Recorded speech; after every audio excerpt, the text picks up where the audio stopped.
우리 옆 사람 앞뒤 사람 인사하겠습니다. 복 있는 사람이 됩시다. 은혜 받읍시다. 다 잘 될 것입니다. 아멘.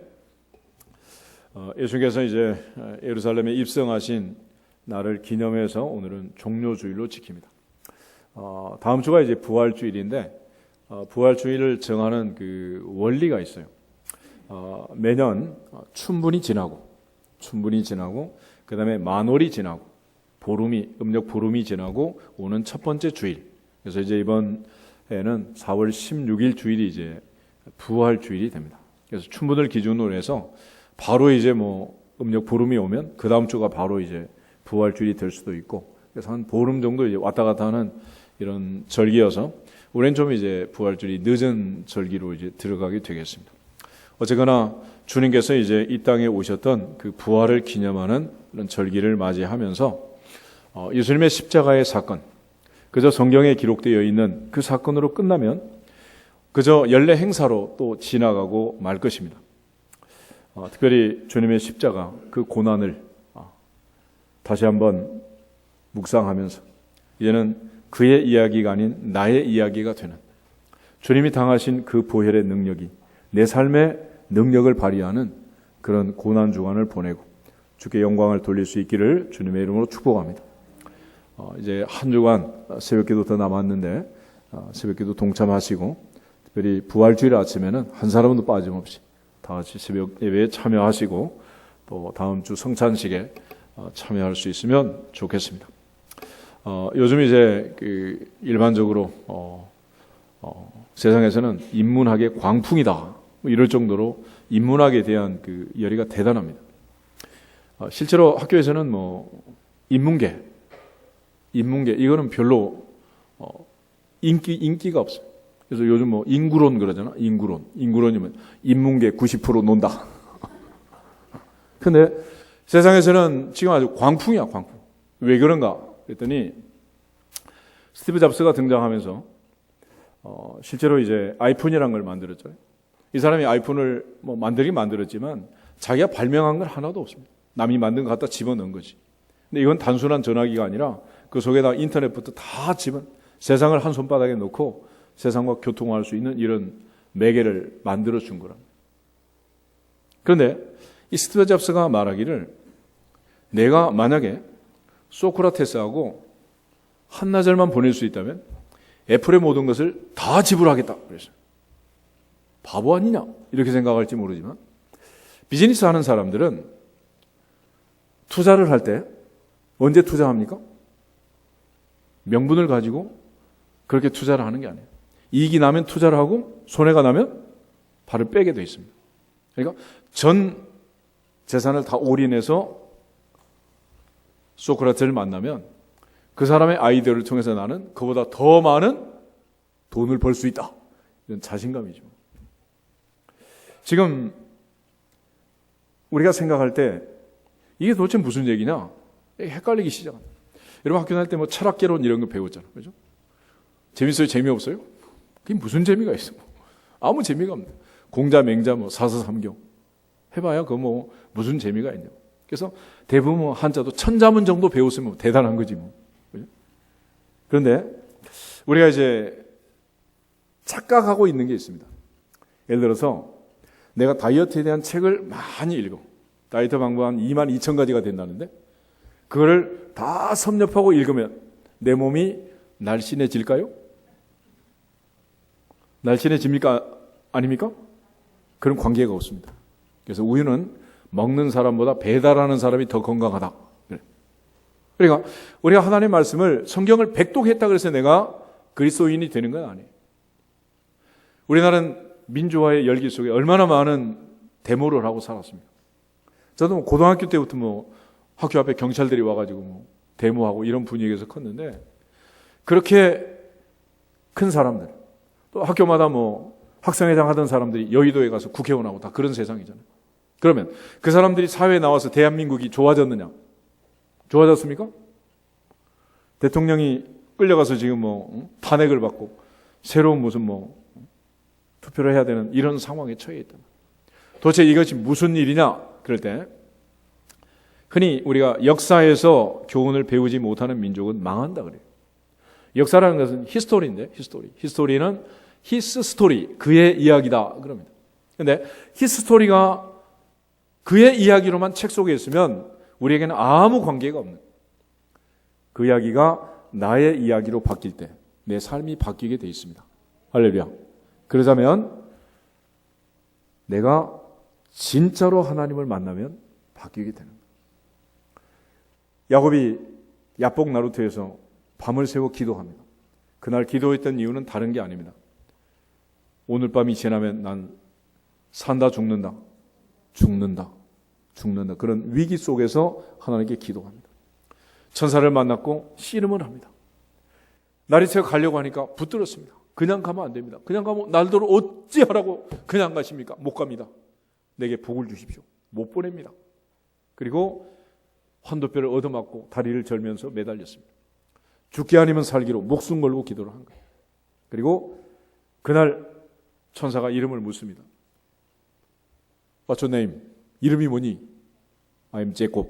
난 야곱입니다. 그랬어요. 그러니까 오늘부터 너는 야곱이라 하지 말고 누구라고 해라? 이스라엘이라고 해라. 그러면서 이름을 바꿔줍니다.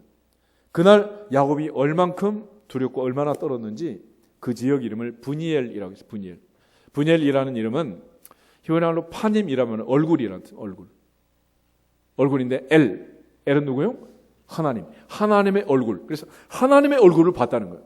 여러분, 하나님의 얼굴을 보면 산다 죽는다. 죽는 거예요. 그 두려움 속에서 하나님의 얼굴을 보고 자기가 살아남은 거예요. 그래서 브니엘이라는 지명을 이제 야복 나루터를 브니엘로 이름을 바꾸고 그의 인생에 개인적으로 이름이 바뀌었습니다. 이제는 야곱이 아니라 나는 누구다? 이스라엘이다. 어떻게 그렇게 바뀌었어요? 하나님을 진짜로 만났습니다. 진짜로 만난 거예요. 진짜로 만나니까 야곱이 이스라엘로 바뀌었습니다. 다메섹 도상에서 사도 바울이 체포영장을 가지고 가다가 해보다 더 밝은 빛으로 오신 예수님을 만났습니다. 눈이 멀어서 쓰러졌는데 하늘에서 음성이 들립니다. 사울아, 사울아, 내가 어찌하여 나를 핍박하느냐? 주님 누구십니까? 그럴 때 나는 내가 핍박하는 예수다. 그리고 그 예수님이 우리에게 오셔서 은혜를 주시는 것처럼 바울을 만나 주셨습니다. 바울이 눈이 멀어서 사람들에게 이끌려 다메섹에 들어가서 3일 동안 금식 기도를 합니다. 아나니아 선지자를 보내서 안수 기도를 할 때 눈에 비늘이 떨어지면서 드디어 사울이 바울로 바뀌었습니다. 사울이라는 사람은 하루 3번씩 기도하고 일주일에 2번 금식 기도하고 또 소득의 11조를 드리고 뭐 이런 사람이에요. 그 바리새인이 크리스찬이 됩니다. 그러고 나서 바울은 한마디로 고린도서 15장에서 이렇게 고백합니다. 나의 나 된 것은 하나님의 은혜로 된 것이다. 내가 모든 사도보다 더 많이 수고했지만 그것도 내가 아니고 나와 함께 하신 하나님의 은혜다. 빌립보서 3장에서는 주 예수께 잡힌 바 된 그것을 잡으려고 나는 쫓아간다. 뒤에 있는 것을 잊어버리고 앞을 향해 달려간다. 주 예수께 받은 사명 곧 은혜의 복음을 증거하는 일을 마치려 하면은 내 생명을 조금도 귀한 것으로 여기지 않는다. 그래서 이 바울을 가리켜 베드로 성경은 바울아 너의 많은 학문이 너를 미치게 했구나. 어쩌다가 그렇게 됐니?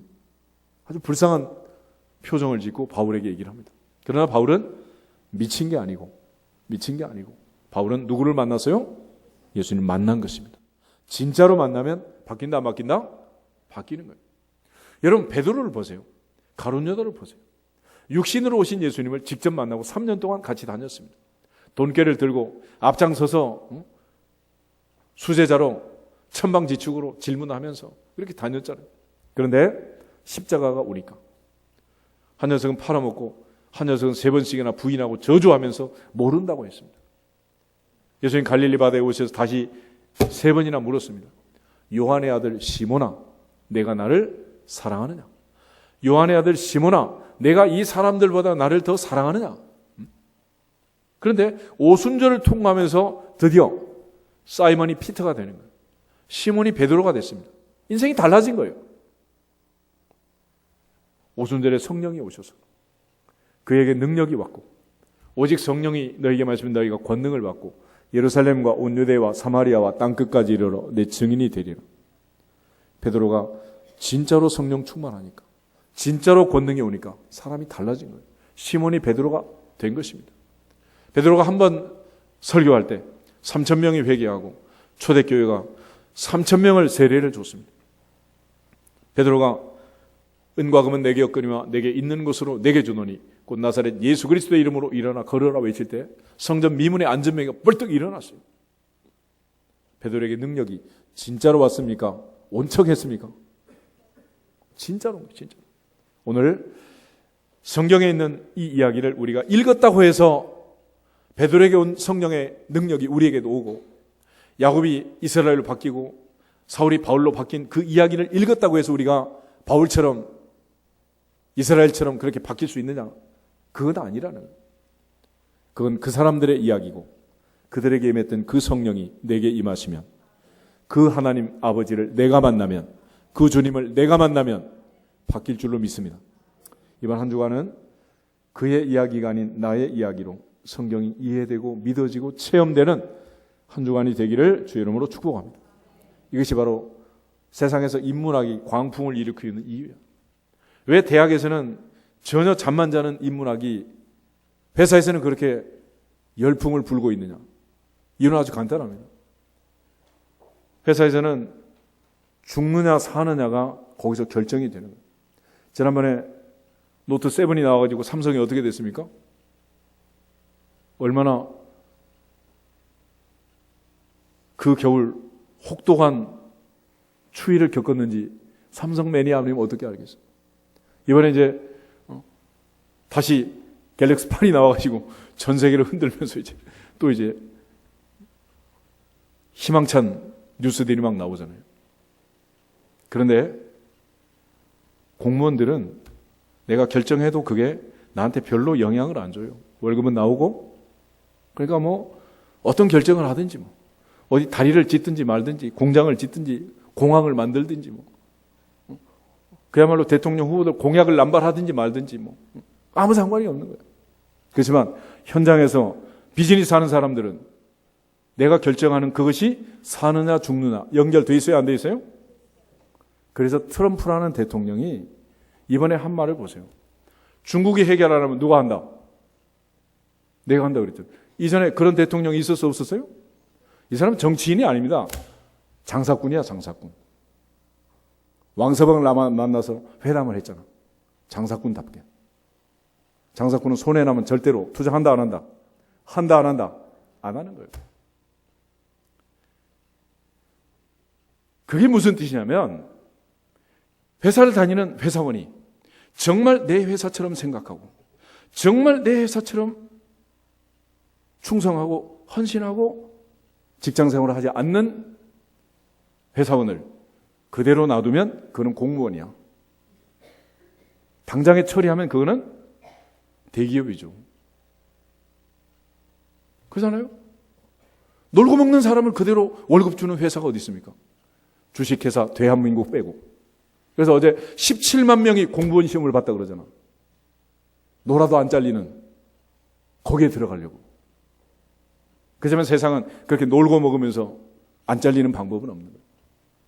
오늘 고난주간을 보내면서 예수님은 지금 십자가를 앞에 두고 있습니다. 죽느냐 사느냐, to be or not to be, that's a question. 햄릿의 독백이 아니라 이건 진짜 역사적 사건이랍니다. 그 십자가의 죽음을 앞에 두고 주님은 이렇게 기도합니다. 나의 원대로 마시고 아버지 원대로 하옵소서. 아버지 원대로 하옵소서. 오늘 그 죽음이 내 앞에 있다면 그래도 설교 시간에 졸고 광고 시간에 깨고 밥만 잘 먹으면 해피 선데이? 그럴 수는 없는 거 아니야? 사자굴이 지금 내 앞에 있는데 잠이 오냐고요. 그래서 내일이 기말고사다. 그래도 잠자는 녀석은 대단한 녀석이야. 우리가 성경을 그저 읽었다고 해서 우리가 그것이 내 살이 되고 피가 되는 게 아니에요. 주님이 십자가에서 마지막 말씀을 남기고 있습니다.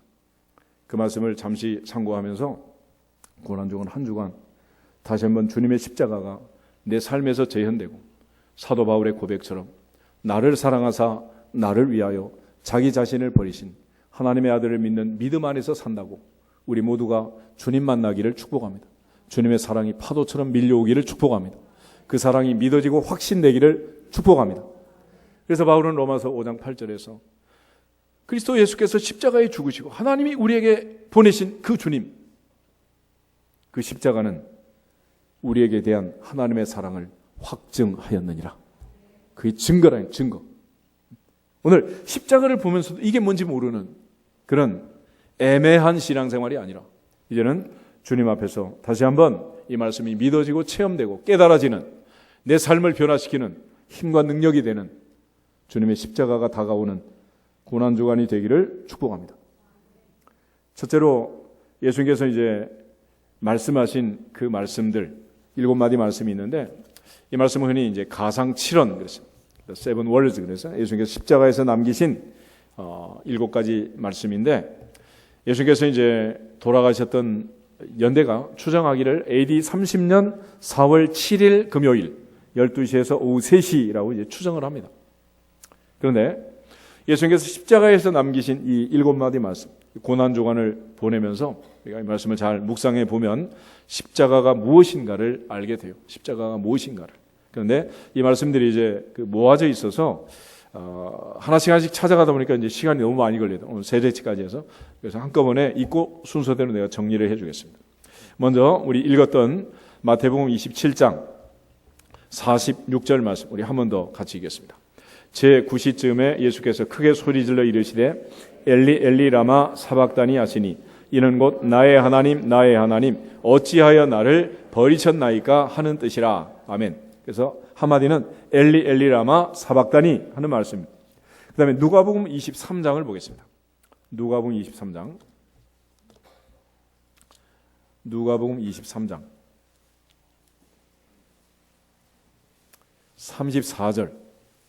34절 예수님께서 두 강도와 함께 십자가에 못 박히고 있는데 못 박는 자들을 향해서 하나님 앞에 말씀하신 내용이에요. 34절 봅니다.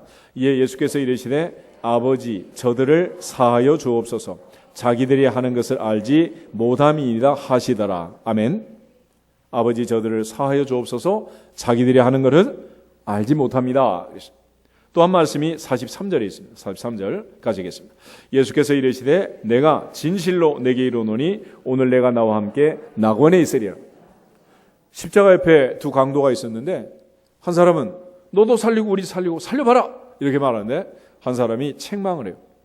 우리는 행한 일에 상당한 보응을 받고 이 고통을 당하는 것은 당연하지만 예수님 하신 것 중에 옳지 않는 일이 있더냐라고 말씀하면서 예수여 당신의 나라 임하실 때 나를 생각하소서 그랬더니 예수님께서 내가 진실로 내게 이르노니 오늘 내가 나와 함께 어디에 있다?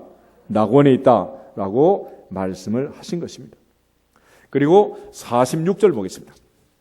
46절 예수께서 큰 소리로 불러 이르시되 아버지 내 영혼을 아버지 손에 부탁하나이다 하고 이 말씀을 하신 후에 숨지시니라. 아멘.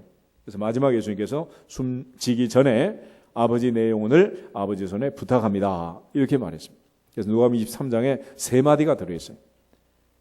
아버지 저들을 사하여 주옵소서 오늘 내가 나와 함께 낙원에 있으리라. 아버지 내 영혼을 아버지 손에 부탁합니다. 그 다음에 요한복음 19장 보겠습니다. 요한복음 19장을 보시면 거기에 이제 또 3마디 말씀이 있는데 먼저 26절 27절 7절 요한복음 19장 26절 7절 예수께서 자기의 어머니와 사랑하시는 제자 곁에 서 있는 것을 보시고 자기 어머니께 말씀하시되 여자여 보소서 아들이니라 하시고 또 그 제자에게 이르시되 보라 내 어머니라 하신대 그때부터 그 제자가 자기 집에 모시니라. 아멘. 어머니 마리아와 사랑하는 제자 요한이 다른 많은 여자들과 함께 십자가에 달린 예수님을 바라보면서 그 고통에 동참하면서 울면서 지금 바라보고 있는 거예요. 그때 모친을 향해서 옆에 요한을 소개하고 요한에게 어머니를 소개하고 있는 거예요. 보소서 아들입니다. 요한아 이제부터는 너의 어머니다. 이렇게 해서 어머니를 부탁하는 그런 장면이 나와 있습니다. 또 한마디 말씀이 이제 28절에 있는데 같이 보겠습니다. 그 후에 예수께서 모든 일이 이미 이루어진 줄 아시고 성경을 응하게 하려 하사 이르시되 내가 목마르다 하시니 아멘. 내가 목마르다. 내가 목마르다. 이 말씀. 그 다음에 한 말씀이 더 있는데 30절 보겠습니다. 예수께서 신포도주를 받으신 후에 이르시되 다 이루었다 하시고 머리를 숙이니 영혼이 떠나 가시니라. 다 이루었다. 다 이루었다. 라는 말씀을 한마디 더 하셨어요. 그래서 이걸 전체적으로 정리를 하면 제일 먼저 하신 말씀은 누가복음 24장 34절에 아버지 저들을 사하여 주옵소서. 자기들이 하는 것을 알지 못합니다. 하는 말씀이고, 두 번째는 강도에게 하신 말씀. 내가 진실로 내게 이르노니 오늘 내가 나와 함께 낙원에 있으리라 하신 말씀. 세 번째 말씀은 여자여 보소서 아들이니이다. 보라 내 어머니라. 마리아와 사도 요한에게 하신 말씀입니다. 네 번째는 엘리 엘리 라마 사박다니. 마태복음에서 읽었던 나의 하나님 어찌하여 나를 버리셨나이까 하신 말씀. 그 다음에 다섯 번째는 내가 목마르다.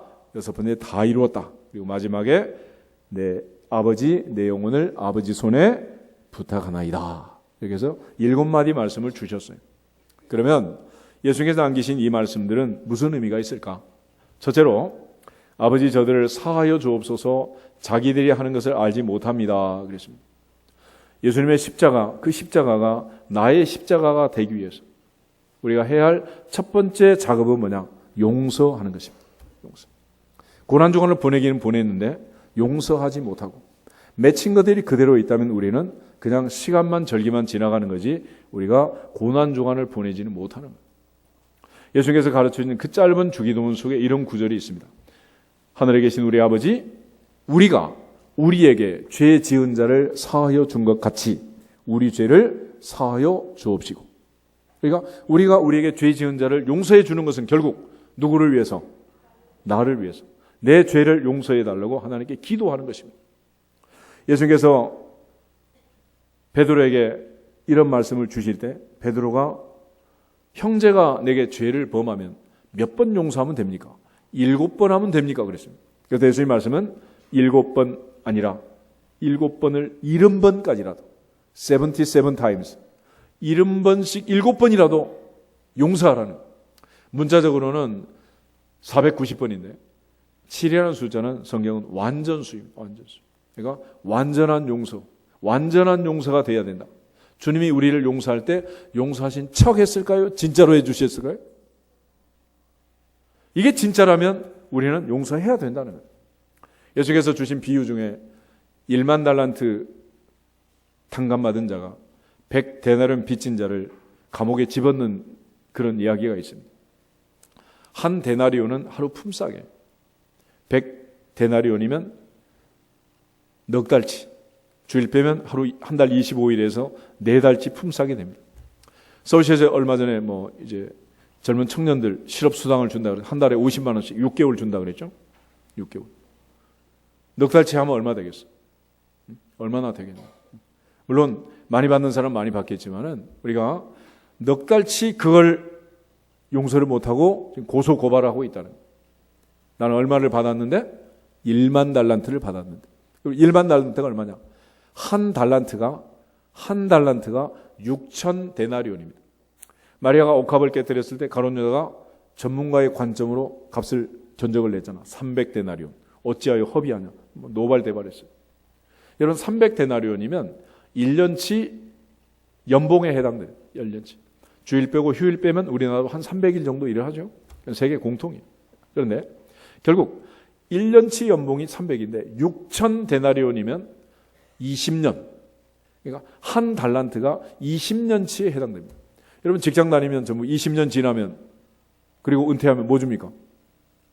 뭐 줘요? 연금 하잖아요. 연금. 그러니까 20년치 그거를 6천 데나리온인데 6천 데나리온. 한 달란트. 그럼 만 달란트면 어떻게 되는 거예요? 20만 년. 근데 이게 이제 금 달란트가 되면 15배가 더 뛰어요. 금 만 달란트가 되면 300만 년. 그러니까 300만 년치를 탕감받은 게 진짜라면 넉 달치 용서해 줄 수 있다 없다? 있다 없다? 근데 왜 용서를 못 하는 거예요? 300만 년치가 성경에만 기록되어 있지 내가 받은 적이 없거든요. 느낌이 없는 거예요. 그러니까 내가 용서를 진짜로 받았다는 확신이 오면 용서할 수 있다 없다? 있다 없다? 왜 못하겠어? 예를 들어서 봄이 돼가지고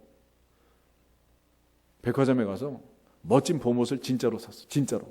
그러면 작년에 입던 봄옷 동생이 달라 그래. 줄 수 있어 없어? 있어 없어? 안 그래도 지금 처치고 올랐는데. 그런데 가짜로 샀으면 줘 못 줘? 마음은 원의로 돼. 한 벌밖에 없다. 못 주는 거지. 이게 오늘 우리의 신앙생활에 가장 근원적인 문제가 여기 있는 거예요. 오늘도 찬양을 멋지게 했지만 찬양을 멋지게 하면 사람이 달라지는 건 아니에요. 성경을 백독한다고 달라지지도 않습니다. 설교를 잘한다고 달라지지도 않습니다. 그런 설교를 들었다고 변화되지도 않습니다. 다이어트 책을 100권을 읽었다고 해서 내 몸이 날씬해지는 건 아니에요. 결국 그 원리를 누구한테 적용해야 돼요? 나한테 적용하는 적용. 애플리케이션. 그래서 요즘은 옛날에 이런 말을 하기가 어려웠는데 지금 여러분 전부 다 스마트폰에 어플 깔고 있잖아요. 어플. 그게 바로 적용이라는 거예요. 적용. 내 삶에 적용하면 그 스마트폰 속에 어떤 어플이 들어오냐에 따라서 온갖 기능을 다 수행을 하는 거예요. 성경을 통해서 이 말씀을 나에게 적용하면 내 인생이 변화되고 내 남편의 인생에 적용하면 내 남편의 인생이 바뀌고 내 아들에게 적용하면 내 아들도 바뀌고 할렐루야. 그래서 아브라함, 이삭, 야곱이 다 바뀌는 거예요. 그렇지만 이 이야기를 그저 성경 속에 있는 그때 그 시절의 이야기, 호랑이 담배 피우던 그때 그 시절, once upon a time 그러고 놔두면 우리에게 무슨 힘이 있고 무슨 능력이 있겠어요? 이번 부활주일에는 이 용서의 능력을 끄집어내서 실천하기를 축복합니다. 어떤 선생님이 학교에서 글짓기를 했어요. 그날의 주제가 용서야. 그래서 A4를 꺼내가지고 A4 용지에다 써줬어. 첫 줄을. 나는 그 사람을 용서합니다. 그랬어. 그놈이 누군지 모르지만. 그래가지고 이제 첫 줄을 써주니까 애들이 그 다음에 이제 이어서 쓰는 거예요. 이어서.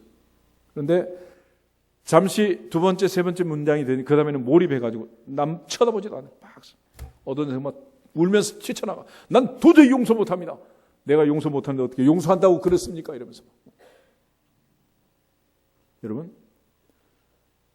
하나님 앞에서 용서로 예수님은 십자가를 시작합니다. 진짜로 주님의 은혜를 믿고 그 주님이 나를 사랑하시고 용서했다고 믿는다면 용서할 수 있다 없다.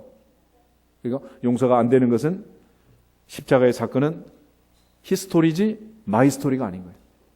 십자가의 사건은 그분의 얘기고 성경의 이야기지 내 얘기는 아닌 거예요.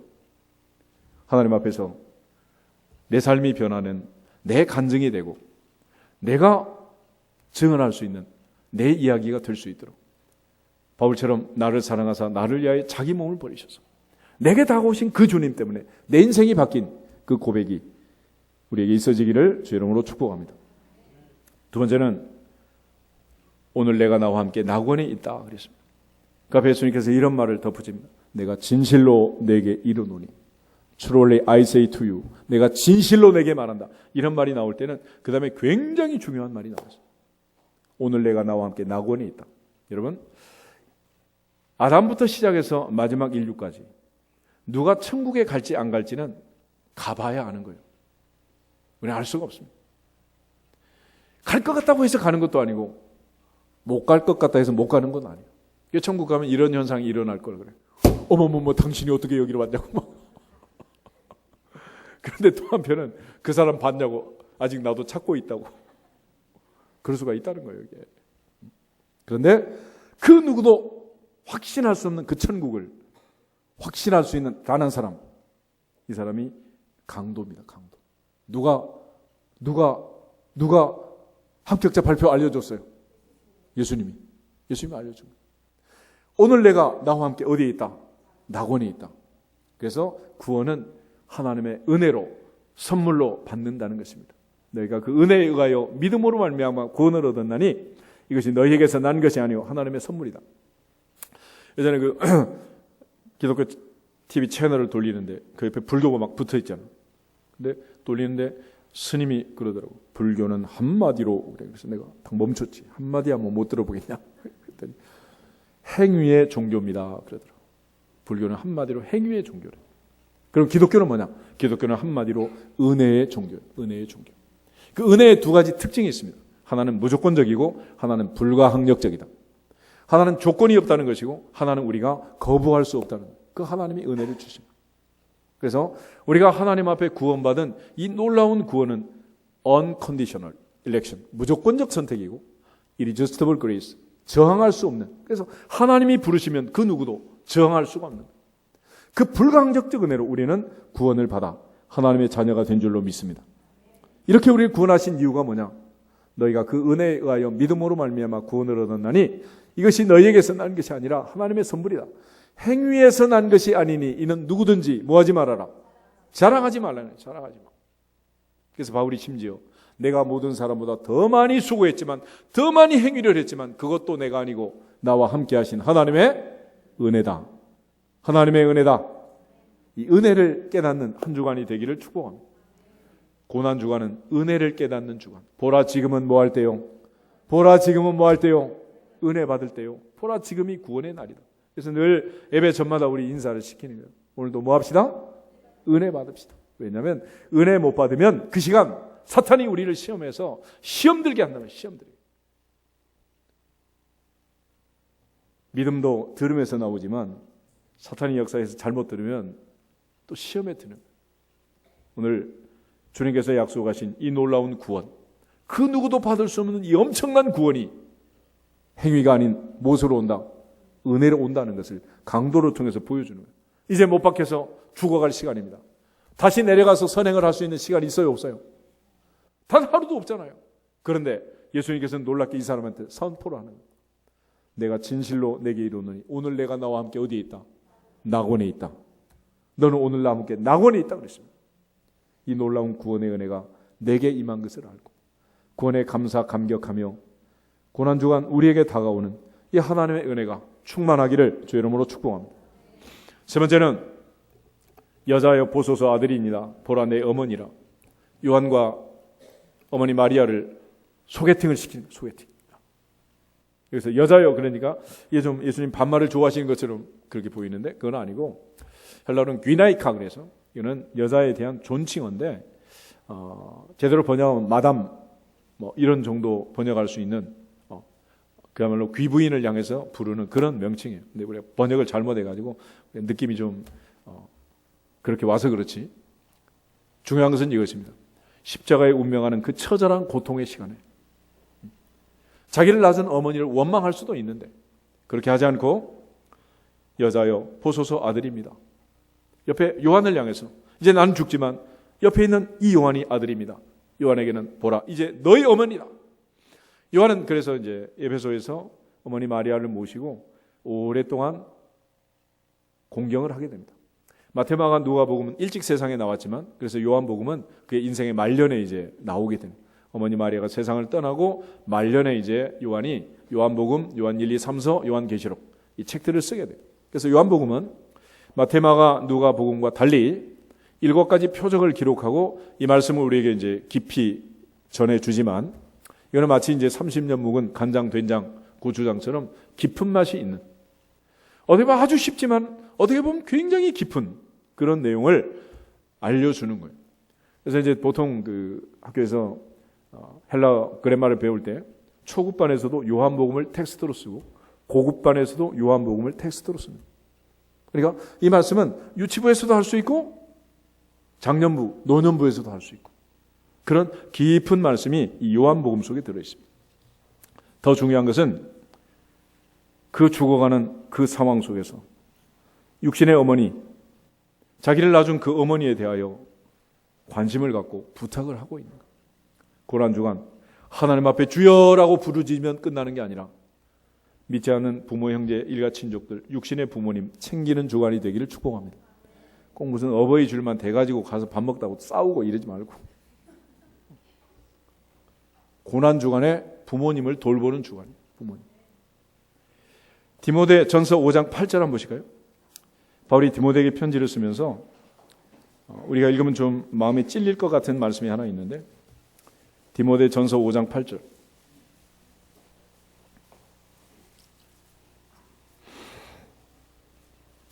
디모데전서 5장 8절 같이 읽겠습니다. 누구든지 자기 친족 특히 자기 가족을 돌보지 아니하면 믿음을 배반한 자요 불신자보다 더 악한 자니라. 아멘. 이게 무슨 말이겠습니까? 예수 믿는 사람은 육신의 친척들을 돌봐야 한다. 끊고 살아도 괜찮다? 당연히 마땅히 돌봐야 된다. 만약 그거 하지 않으면 어떤 사람보다 더 나쁘다? 불신자보다 더 나쁘다. 불신자. 요즘 그 회고록을 내 가지고 또 세상이 좀 시끄러운 부부가 있잖아, 그죠? 28만 원밖에 없다. 그러면 29만 원이야? 그런데 내가 그동안 쭉 뉴스를 듣는 중에는 그 형제들이 제일 우애가 좋은 것 같더라고. 누나가 집이 팔려서 이게 넘어가니까 동생이 50매덕을 들여가지고 누나한테 집 사주잖아. 그런 동생이 세상에 어디 있어? 여러분, 누나가 그러면 사주겠어? 나 먹고 살 것도 없다 이러면서 막 그러겠지. 그래서 자기 친족 형제를 돌보지 않으면 누구보다 나쁘다고? 불신자보다 더 나쁘다. 고난주간을 보내면서 이런 모두가 다 형제를 돌보고 자매를 돌보고 아직 믿지 않는 부모 형제에게 친족들을 돌보는 한 주간이 되기를 축복합니다. 괜히 또 금식한다 그러면서 막 폰만 재고 또 이제 금식하니까 밥 못 먹어요 그러고 또 이제 그러지 말고 가서 돌보고 또 돌보라는 거예요. 예수님 십자가에 운명하시면서도 어머니를 향해서 사랑하는 제자 요한에게 부탁하면서 너의 어머니다. 이제는 옆에 요한이 아들입니다. 걱정하지 마십시오. 그리고 맡기고 가는 예수님의 모습을 보게 됩니다. 네 번째는 엘리 엘리 라마 사박다니 나의 하나님 나의 하나님 어찌하여 나를 버리셨나이까 하신 말씀인데 이 말씀에 예수님께서 외치자 밑에서는 엘리야를 부른다. 엘리야가 와서 살리나 보자. 뭐 이렇게 얘기를 하죠. 그런데 이거는 그 얘기가 아니고 시편 22편 1절을 보겠습니다.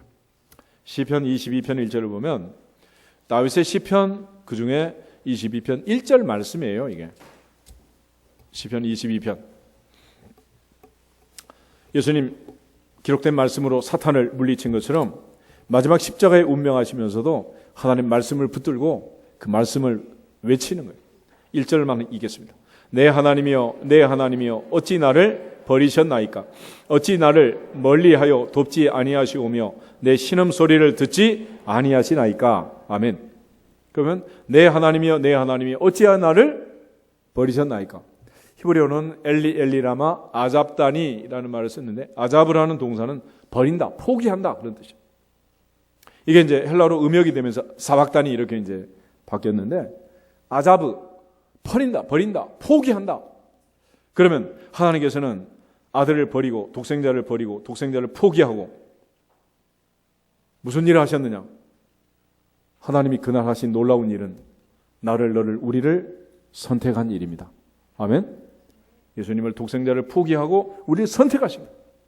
그 어마어마한 하나님의 사랑이 이 속에 들어있는 것입니다. 그래서 바울은 이 말씀을 읽으면서 나를 사랑하사 나를 위하여 자기 몸을 버리신 하나님의 아들 예수 그리스도를 믿는다라고 고백을 하는 거예요. 그래서 이 십자가는 두 가지 의미가 교차가 되는데 하나는 아들을 버릴 정도로 죄의 값은 뭐다? 사망이다. 죄는 예수님이 죽어야 할 정도로 심각하다. 이걸 그러니까 하나님의 공의라고 합니다. 그렇지만 죽어 마땅한 나 같은 죄인을 살리신 십자가 그거는 무한하신 하나님의 사랑을 또 보여주는 거예요. 그래서 하나님의 공의와 하나님의 사랑이 맞부딪히는 죄 없는 예수님을 버리고 죄 많은 우리를 선택한 이 교차하는 자리가 바로 십자가라는 거예요. 이 십자가 속에서 우리는 이 두 가지를 항상 깨달아야 해요. 하나님의 공의와 하나님의 사랑, 내가 죄인이라는 사실을 자백하고 하나님께서 우리를 구원해 줬다는 그 사랑에 감격하면서 확신하며 살 수 있기를 축복합니다. 로마서 5장 8절 찾아보겠습니다. 로마서 5장 8절을 보면 사도 바울은 예수님의 십자가가 내게 주는 의미가 무엇인가 하는 것을 로마서 5장 8절에서 기록을 합니다. 이 말씀을 읽으면서 이 말씀이 나에게 너에게 우리에게 믿어지고 깨달아지기를 축복합니다. 같이 보겠습니다. 우리가 아직 죄인 되었을 때에 그리스도께서 우리를 위하여 죽으심으로 하나님께서 우리에 대한 자기의 사랑을 확증하셨느니라. 아멘. 십자가는 하나님이 우리에 대한 자기의 사랑을 어떻게 확증한 사건이에요. 확증. 이렇게 확실하게 하나님께서 증명해 줬는데도 하나님 나를 정말로 사랑하십니까? 내가 힘들 때 어디 가십니까? 이렇게 하나님을 원망한다면 말이 안 되는 거겠죠. 주님의 그 십자가, 하나님은 아들을 포기했지만 대신 우리를 선택하신 것이고, 주님은 자신을 포기하고 하나님대로 우리를 선택하라고 밀려나는 거예요. 동생 태어나면 엄마 쭈쭈 동생한테 물려주고 형 노릇 언니 노릇 하는 것처럼 밀려나는 거예요. 오늘 주님의 그 사랑, 한 사랑이 우리 가운데 파도처럼 밀려와서 우리의 마음에 감동이 있고 감화가 있고 심쿵하기를 축복합니다. 이게 안 느껴지면 나는 뭐요? 산 거요? 죽은 거요? 이 문제가 심각한 거지. 다섯 번째는 내가 목마르다 그랬습니다. 목마르다. 이게 무슨 뜻이겠습니까? 내가 목마르다. 예수님 모략을 탄 포도주를 거절했습니다. 고통의 정점에 이르자 신포도주를 받아, 신포도주를 도저히 먹을 수 없는 식초를 받아 먹는다. 식초를. 얼마나 목이 마르면 식초를 먹겠어. 우린 뭐 양잿물도 공짜면 먹는다 그러지. 그런데 뭘 보면 이걸 알 수 있냐면 예수님께서 우리에게 비유로 주신 부자와 거지 나사로 비유가 있습니다. 그 부자가 아브라함에게 부탁을 해요. 뭐라고 부탁을 하냐? 나사로를 보내가지고 내 형제들에게 이런 지옥이 있으니까 제발 여기 오지 않도록 좀 전해 주시오. 그래. 아브라함이 거절합니다. 그들에게 선지자가 있으니 그들에게 듣고 믿지 않으면 죽은 자 가운데서 살아난 자가 있어도 여전히 안 믿을 거다. 그랬습니다. 그렇다면 나사로를 나한테 보내가지고 이 지옥의 고통에 이 뜨거운 불거둥이 속에 있는 내게, 이 기가 막힌 목마름 속에 있는, 타는 목마름 속에 있는 나에게 내 혓바닥에 시원한 물 한 바가지, 한 컵, 한 방울, 한 방울만 떨어뜨려 주세요. 지옥이 얼마나 고통스러운가를 한마디로 대변하라는 거예요. 그래서 그런 목마름을 김지아는 타는 목마름 그랬잖아. 목이 탄다. 어느 정도로 타느냐? 삼손은 낙이 특별을 가지고 1000명을 죽이고 나서 목말라 죽겠습니다. 그래. 그리고 부르짖잖아요. 에나코라는 샘물이 터져서 하나님이 그를 살려내시는데 결국 우리 인생은 70%가 물이라 그러잖아요. 옆구리에 창이 찔리고 못에 손이 박히고 물과 피를 다 쏟았습니다. 엄청난 탈수, 타는 목마름, 그 고통. 죽을 것 같은 게 아니라 진짜 죽은 거예요. 그런데 그 엄청난 고통, 거기서 벗어나도록 하나님 우리를 끊임없이 초대를 하시는 거예요. 초대. 이사야 55장 1절 보겠습니다. 이사야 55장 1절을 보시면 우리를 향한 초대장이 있습니다.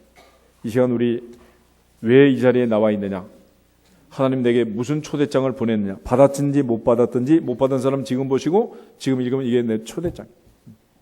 왜 이 시간 하나님 우리를 이곳으로 오라고 했는지 같이 읽겠습니다.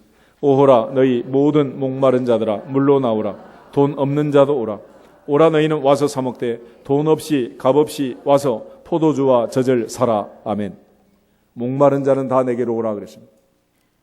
아모스 8장을 보면 양식이 없어 기근이 아니고 물이 없어 가람이 아니다. 하나님의 말씀을 듣지 못한 기갈이다 그랬습니다. 영적 목마름, 이 타는 목마름은 뭘로 해결할 수 있다? 말씀을 들음으로 해결할 수 있다는 거예요. 그래서 2절 3절 계속 봅니다. 너희는 어찌하여 양식이 아닌 것을 위하여 은을 달아주며 배부르게 하지 못할 것을 위하여 수고하느냐? 내게 듣고 들을지어다. 그리하면 너희가 좋은 것을 먹을 것이며 너희 자신이 기름진 것으로 즐거움을 얻으리라. 너희는 귀를 기울이고 내게 나와 들으라. 그리하면 너희 영혼이 살리라. 내가 너희를 위하여 영원한 언약을 맺으리니 곧 다윗에게 허락한 확실한 은혜니라. 아멘. 우리의 목마름은 언제 해결된다? 들을 때, 말씀을 들을 때. 듣고 들을지어다. 너희는 내게 와서 듣고 들을지어다. 요한복음 7장하면 초막절 끝날 예수님께서 이렇게 외치십니다. 너희 목마른 자들아 다 내게로 오라. 너희 배에서 생수의 강이 흘러 넘치리라. 이것은 그들이 받을 성령을 가리키신 것이다 그랬습니다. 그 배에서 생수의 강이 흘러 넘치는 배라는 것이 뭐냐면 어머니의 모태, 내가 태어난, 내가 잉태된 어머니의 모태를 배라고 해요. 배. 다윗은 모친이 죄 중에 나를 출생했습니다. 죄 중에 잉태됐고 죄인으로 잉태되었고 죄인으로 태어나서 죄만 짓고 살고 죽을 수밖에 없는 인생들. 결국 이 타는 목마름 속에 들어갈 지옥의 형벌이 기다리고 있는 것을 십자가에서 주님이 보여주신 거예요. 이 극도의 타는 목마름, 거기에 가지 않도록 오늘 우리를 초청하신 이 초청장을 받으면서 소가성 여인에게 내가 주는 물을 마시는 자는 영원히 목마르지 않을 것이다. 할렐루야. 주님 말씀하신 그 생수가, 그 말씀의 능력이, 그 말씀의 시원한 생수가 항상 우리에게 흘러나기를 주의 이름으로 축복합니다. 여섯 번째는 다 이루었다. 다 이루었다. 마침표를, 마침표. 문장을 쓰고 마침표를 찍는 것은 끝났다. 이런 얘기 아니겠어요? 하루 일과를 마치고 종들이 주인에게 보고합니다. 시키신 일을 다 마쳤습니다. 그럴 때 테텔레스타이라는 말을 쓰는 거예요. 다 이루었다라는 헬라어 테텔레스타이는 그림을 그리는 화가들은 활용점정, 용을 그리고 마지막 눈을 딱 찍으면 붓을 놓는 거죠. 마침표. 그처럼 내가 이 세 아들 다윗을 만나니 내 마음에 맞는 사람이나 내 뜻을 다 이루게 하리라 하신 말씀처럼 다윗의 자손으로 오신 예수님은 아버지가 맡긴 사명을 다 이루어 드린 거예요. 오늘 우리에게 주어진 책임 사명 끝까지 잘 감당하고 영광을 돌리시기를 주님의 이름으로 축복합니다. 주님의 십자가를 보면 작심삼일 된다 안 된다? 된다 안 된다? 작심삼일 하라고 태어난 인생이 아니란 말이에요. 이제는 우리에게 주어진 사명 책임 끝까지 완수하기를 주의 이름으로 축복합니다. 그래서 충성은 언제까지 하라고? 죽도록 충성하라. 죽을 때까지. 마지막 아버지의 내 영혼을 아버지 손에 부탁합니다. 그랬습니다. 지성소에 들어가서 휘장이 찢어지고 주님 마지막 이제 운명하는 그 마지막 순간 내 영혼을 아버지 손에 부탁합니다. 죽음의 순간, 마지막 순간에도 하나님을 아버지라고 부르면서 그분이 우리 아버지라는 사실을 알려주는 거예요. 예수님께서 십자가에서 운명하시면서 가르쳐준 이 진리가 항상 우리에게 믿어지기를 축복합니다. 너희는 이렇게 기도하라. 하늘에 계신 우리 아버지요. 나는 전능하사 천지를 만드신 하나님 아버지를 믿습니다. 할렐루야. 이거보다 더 중요한 진리가 없습니다. 우리 같이 한번 인사하겠습니다. 하나님 우리 아버지십니다. 우리는 하나님 아버지의 자녀입니다. 나는 너희 아버지가 되고 너희는 내게 자녀가 된다 그랬습니다. 예수님 마지막 죽음으로 십자가로 알려준 이 진리, 성령이 임하지 않고는 아빠 아버지라 부를 수 없는 이 놀라운 진리, 이제는 하나님을 아버지라 부르고 우리가 자녀가 되어 사는 그 아버지 앞에 내 영혼을 맡기게 하는 마지막 예수님 그렇게 운명하시는 이 마지막 장면을 보면서 모든 것을 다 아버지 앞에 맡겨버리기를 주의 이름으로 축복합니다. 시편 121편 7절에 보면 여호와께서 너를 지켜 모든 환난을 면케 하시며 또 내 영혼을 지키시리로다. 아버지는 우리의 눈에 보이는 현상, 육체, 아픔, 고통뿐만 아니라 영혼까지, 영원한 세상까지 다 책임져 주실 줄로 믿습니다. 이제 고난주간이 오고 부활주일이 앞에 있습니다. 멀찍이 따라가던 베드로처럼 부인하고 쓰러지지 말고 발과 하나님 사이에서 머뭇거리던 엘리야 당시의 백성들처럼 머뭇거리지도 말고 이제는 주님의 십자가를 묵상하면서 주님 가신 길, 십자가의 길 동참하고 부활의 영광에 참여할 수 있기를 주님의 이름으로 축복합니다. 성경에 기록된 십자가의 사건이 그저 옛날 이야기, 그저 2000년 전의 역사로 끝나는 게 아니라 이제는 히스토리가 마이 스토리가 되고 내게 찾아오는 그 주님의 은혜가 날마다 생생해서 오늘 내 삶이 바뀌고 우리 모두의 삶이 바뀌는 한 주간이 되기를 축복합니다. 다 같이 주 예수 그리스도의 이름으로